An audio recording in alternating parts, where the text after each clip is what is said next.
আজকে নারকেলের একটা নতুন রেসিপি বানালাম। প্রথমে নারকেলগুলো ভালো করে ধুয়ে কুচি করে কাটলাম। তারপর কড়াইতে তেল দিলাম।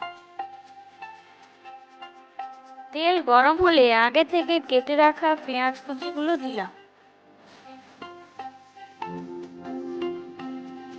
তারপর একটু এটাকে নেড়ে চেড়ে তাতে আদা কুচি,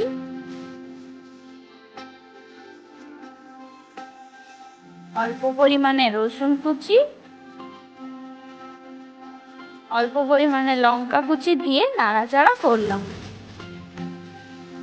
পেঁয়াজগুলি হালকা ভাজা হয়ে গেলে নারকেল কুচিগুলি তাতে দিয়ে দিলাম।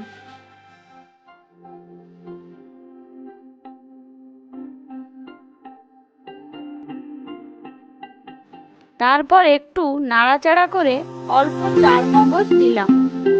চারমগজের বদলে আপনারা যদি পোস্ত দেন তবে স্বাদটা আরও সুন্দর হবে। পোস্ত ছিল না বলে আমি চারমগজ ব্যবহার করেছি। তারপর এতে কাজু বাদাম দিয়ে ভালোভাবে মিশ্রণটি ভেজে নিলাম।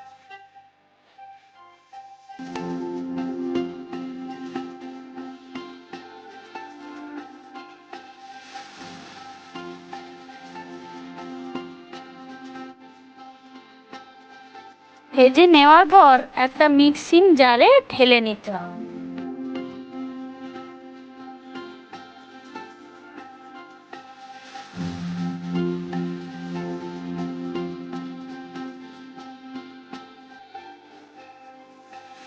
তারপর এতে স্বাদ মতো নুন,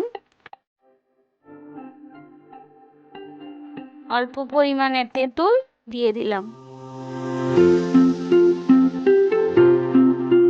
তারপর সামান্য পরিমাণে জল দিয়ে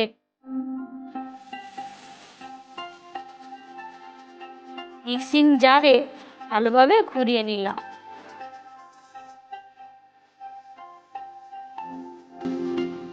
তৈরি হয়ে গেল আমাদের নারকেলের চাটনি। এবার গরম ভাতে সার্ভ করুন। খেতে কিন্তু দুর্দান্ত লাগে।